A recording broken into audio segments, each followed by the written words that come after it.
हाँ नमस्कार। इस सेशन के अंदर हम बहुत ही एक महत्वपूर्ण टॉपिक पर डिस्कस करेंगे और ये जो टॉपिक है ये रिलेटेड है, आपने न्यूज़पेपर में भी इसके बारे में पढ़ा होगा, अंतर्राष्ट्रीय संबंध से रिलेटेड है कि आखिर ईरान ने अपनी करेंसी क्यों बदली। ये बहुत इंपॉर्टेंट है।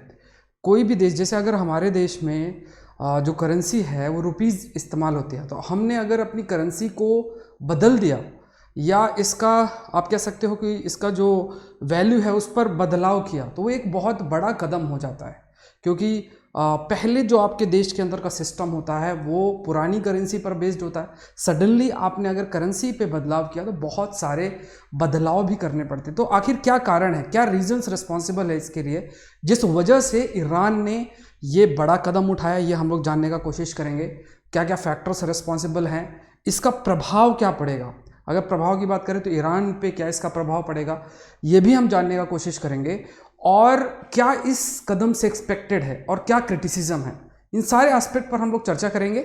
सो this session is presented by me, my name is Saurabh Pandey. So before I start let me tell you about Unacademy. सो अगर आप IAS परीक्षा की तैयारी कर रहे हैं तो आप अनअकैडमी से जुड़ सकते हैं। इंडिया के टॉप 80+ एजुकेटर से आप लाइव पढ़ सकते हैं। करना क्या है, unacademy.com पे जाओ या फिर अनअकैडमी लर्निंग ऐप डाउनलोड करो और फिर आपको इस कोड को डाल देना है SP10, ठीक है। SP10 जो है ये कोड आपको डाल देना है। जैसे ही आप इस कोड को डालोगे जो अमाउंट होगा वो रिड्यूस हो जाएगा 10%। अगर आपने ये नहीं डाला कोड तो क्या होगा, आपको पूरा पे करना पड़ेगा। तो ये कोड डालती है, अमाउंट जो है वो 10% से रिड्यूस हो जाएगा। और ये ऐप डाउनलोड करके UPSC CSC आप सेलेक्ट कर सकते हैं। बहुत सारे कोर्सेस हैं, मेरे भी कई कोर्सेस हैं। इसके अलावा टॉप 80+ एजुकेटर्स के बहुत सारे कोर्सेज है, बैच कोर्सेज हैं, तो आप अपनी प्लान्ड प्रिपरेशन कर सकते हैं। ठीक है, कोई भी अगर आपको डाउट है इस नंबर पे आप कॉल कर सकते हैं या इस पर भी मुझसे कनेक्ट हो सकते हैं, ये जो टेलीग्राम ग्रुप है। तो चलिए शुरू करते हैं। पहला एक इंपॉर्टेंट एस्पेक्ट है, पहले जान लेते हैं थोड़ा सा कंटेक्स्ट, इसके पीछे की बातें थोड़ा सा जान लेते हैं और फिर समझते हैं कि आखिर ईरान ने ऐसा कदम क्यों उठाया। देखो, अगर देखा जाए तो 2015 में क्या हुआ था, 2015 में ये प्रयास किया गया था कि ईरान के ऊपर ऐसा जो आरोप लग रहा था कि ईरान परमाणु हथियार बना रहा है, ईरान जो है वो परमाणु हथियार बना रहा है। तो उसके इस कदम की वजह से उसे अंतर्राष्ट्रीय लेवल पे बहुत सारे आप कह सकते हो कि उसे क्रिटिसिज्म फेस करना पड़ता था। अब इस सिचुएशन को टैकल करने के लिए ये जो डर था कि अगर कोई परमाणु हथियार ईरान के पास आ जाएगा तो वेस्ट एशिया का जो इलाका है वहाँ पे बहुत सारी दिक्कत होगी, बहुत सऊदी अरेबिया और ईरान के बीच के एक वॉर सी छिड़ सकती है और ये जो अंतर्राष्ट्रीय हम कह सकते हैं शांति के लिए सही नहीं है। तो ये बहुत इंपॉर्टेंट हो गया कि कोई ना कोई कदम उठाया जाए। तो ये 2015 में एक कदम भी उठाया गया और उसके तहत एक एग्रीमेंट सामने लाया गया जिसको कहा जाता है joint comprehensive plan of action. Joint comprehensive plan of action, तो इसमें क्या था, P5+1 अरेंजमेंट था। P5+1 का मतलब यूनाइटेड नेशन सिक्योरिटी काउंसिल के जो 5 मेंबर है वो थे और एक आपका जर्मनी था। ये देश मिलकर ईरान के साथ उन्होंने एक समझौता किया और ये कहा कि वो अपने एक प्रकार से अपने जो कदम है, ईरान के जो कदम हैं वो उसको ट्रांसपेरेंट बनाएंगे। परमाणु से रिलेटेड जो भी कार्य वो करेंगे न्यूक्लियर पावर से रिलेटेड उसको ट्रांसपेरेंट बनाएंगे। इसका मतलब उसको कोई भी जाके देख सकता है, जो एक एजेंसी है वो देख सकती है, उसका मुआयना कर सकती है कि कोई गलत काम ना हो वहाँ पे कोई हथियार ना बने। अब इसी को ध्यान में रखते हुए सडनली USA ने कहा कि ईरान जो है, ईरान इसका फ़ायदा उठा रहा है, ये एक प्रकार से प्रामाणिकता दे रहा है। ये जो JCPOA है ये एक तरीके से अप्रूव कर रहा है या प्रामाणिकता दे रहा है ईरान के कदम को, जो वो न्यूक्लियर प्रोग्राम जो उनका है उसको लेजिटिमेसी या प्रामाणिकता दे रहा है। तो इस वजह से हम ये कह सकते हैं कि काफ़ी अधिक नेगेटिव इम्पैक्ट पड़ रहा था, ऐसा लग रहा था USA को, और USA ने यही सोच के बाहर कर लिया अपने आप को। और जो ईरान और USA के बीच का जो टेंशन शुरू हुआ उस वजह से फिर कई सारे कदम उठाए, जो सैंक्शंस इम्पोज किए गए, मतलब आप कह सकते हो कि बहुत सारे ऐसे कदम उठाए गए कि अगर यूएसए की कोई कंपनी व्यापार करती है ईरान की कंपनी के साथ तो वो उसको बंद किया जाए, या ईरान से कोई आता है यूएसए या उसके साथी देशों के यहाँ पे तो उसको बंद किया जाए, इस टाइप का कदम उठाया गया। तो इससे आर्थिक नुकसान जो है काफ़ी देखना पड़ा ईरान को, और ईरान सोचा कि क्या करना चाहिए। तो और यही एक बहुत बड़ा वजह है कि ईरान की जो करेंसी है, ईरान की करेंसी, उसमें बहुत अधिक गिरावट आई है ना, बहुत अधिक गिरावट। जब हम गिरावट शब्द की बात करते हैं तो उसका मतलब क्या होता है गिरावट की? जैसे मान लो अगर $1, अभी $1 60 रुपए का है, ठीक है, अगर $1 60 रुपए का है और $1 जो है 70 रुपए का हो गया, तो ये क्या है? ये गिरावट है, ठीक है। मतलब अगर आपको $1 चाहिए तो पहले 60 रुपए देना पड़ता था, अब 70 रुपए का देना पड़ रहा है। इसी प्रकार जो करेंसी ईरान की है, जो कि अभी थी, वो थी रियाल, ठीक है, रियाल करेंसी थी, ठीक है। ये रियाल करेंसी मतलब आप ये मानो कि $1 में 1,56,000 के आसपास रियाल करेंसी आ जाती है, तो बहुत अधिक है। मतलब आप ये समझो कि अगर आपको कोई चीज़ खरीदनी है ना, कोई चीज़ अगर आपको कोई चीज़ खरीदनी है तो आपको एकदम पूरा, अगर रियाल करेंसी ही रहेगी तो आपको पूरा बड़ा सा बोरा लेकर जाना पड़ेगा करेंसी का, तभी आप कुछ खरीद पाओगे। और सरकार का भी क्या नुकसान है? सरकार का ये नुकसान है कि उन्हें बहुत सारी करेंसी प्रिंट करनी पड़ेंगी क्योंकि वैल्यू नहीं है उसकी।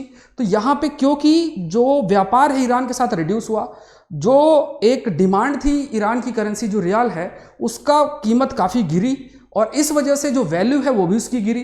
तो $1 का आप कह सकते हो 1,56,000 के आसपास रियाल, मतलब $1 दे के आपको 1,56,000 रियाल मिल जाएंगे। जैसे अगर आप कभी इंडोनेशिया में गए होगे तो ऐसा ही कुछ होता है, ठीक है, तो वहाँ भी ऐसा ही कुछ स्थिति है। तो उन्होंने क्या किया, अब इसके लिए क्या तरीका है? एक जो तरीका ईरान ने निकाला, उन्होंने क्या किया, इस रियाल की जगह एक बड़ी करेंसी बना दी, ठीक है, रियाल की जगह एक बड़ी करेंसी बना दी। आगे हम डिस्कस करेंगे, टोमेन उसे कहते हैं।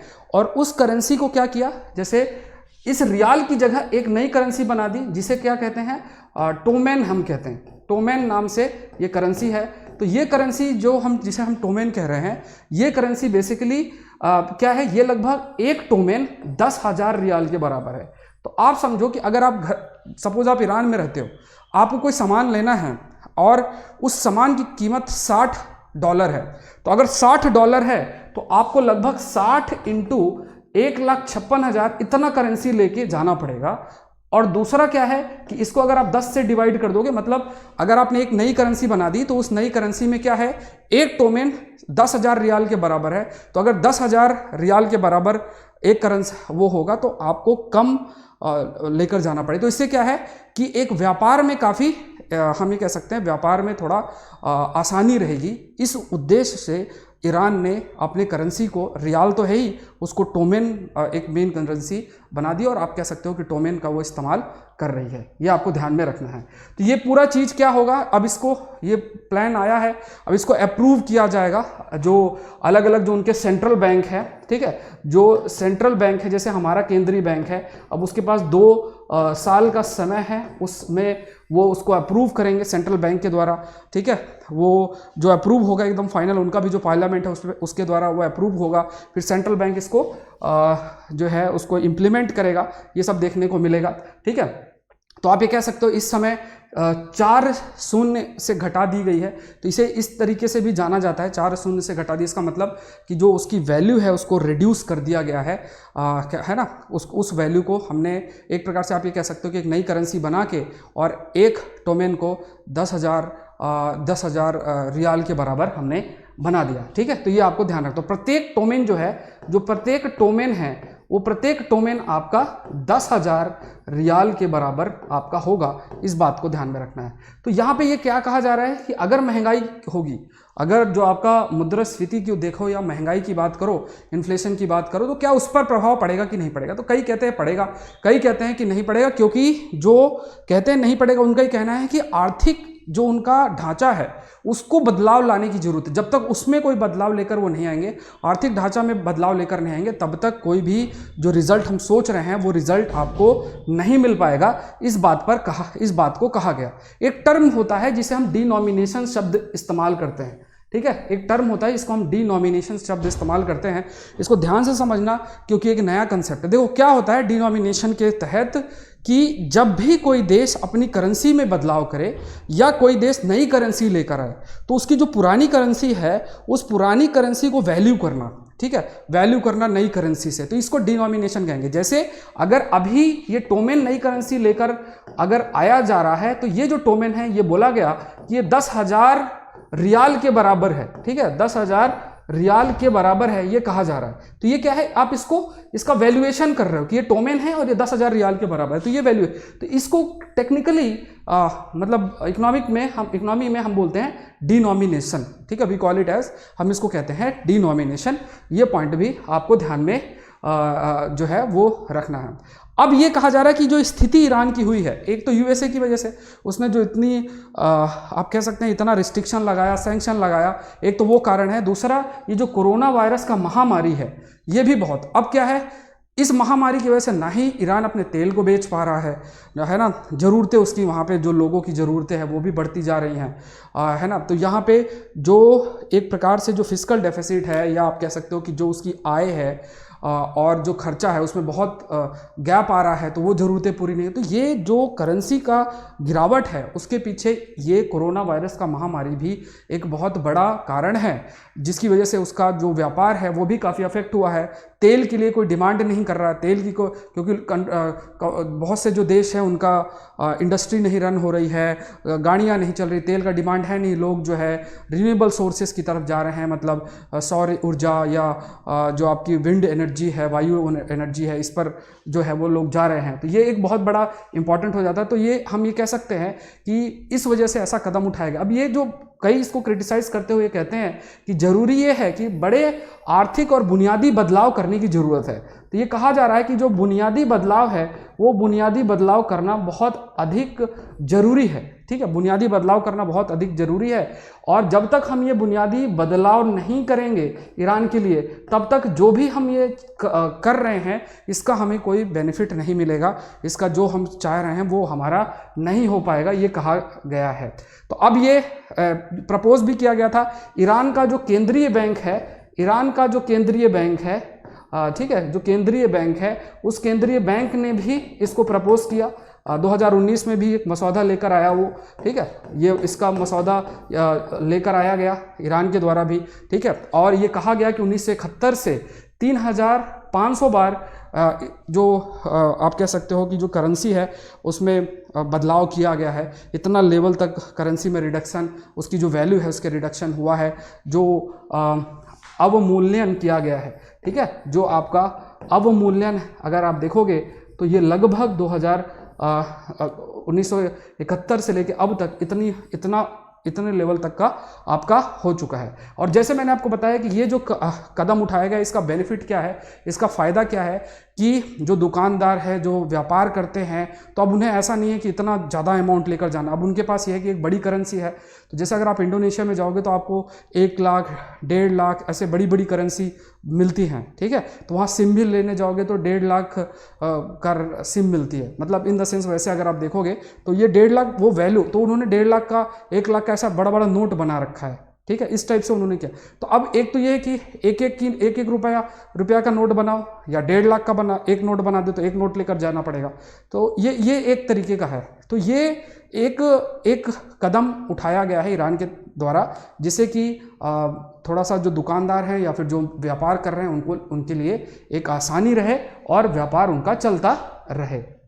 अब ये भी कहा जा रहा है कि ये एक प्रकार का काफ़ी बड़ा बर्डन भी आ जाएगा, उनके लिए एक वित्तीय बर्डन भी आ सकता है, क्योंकि पहली चीज़ तो वो कोई आर्थिक स्थिति भी सही नहीं। अब नई करेंसी जब आप बनाओगे, बहुत सारी करेंसी प्रिंट करनी पड़ेगी, उसका खर्चा अलग से आएगा, अभी आपकी कमाई हो नहीं रही, खर्चा इंक्रीज़ कर रहे हो, तो इसलिए इसको क्रिटिसाइज़ भी किया गया है ना, इसको काफ़ी ज़्यादा क्रिटिसाइज़ भी किया गया। सो इस सेशन में इतना ही। आई होप ये सेशन आपके लिए हेल्पफुल रहा होगा। आई रिक्वेस्ट यू कि आप लाइक ज़रूर करें, शेयर ज़रूर करें, कमेंट सेक्शन में अपना व्यू पॉइंट ज़रूर से दें कि आपका क्या सोचना है इसको लेकर, ठीक है, इसको लेकर आपका क्या सोचना है, उस पर भी आप ज़रूर अपना विचार रखें। और अगर कोई नया टॉपिक आपको ज़रूरत है तो आप मुझे कमेंट सेक्शन में ज़रूर से बताएं। तो थैंक यू एवरीवन, और let's crack UPSC CSE Hindi को ज़रूर से सब्सक्राइब करें। Thank you everyone and let's crack it.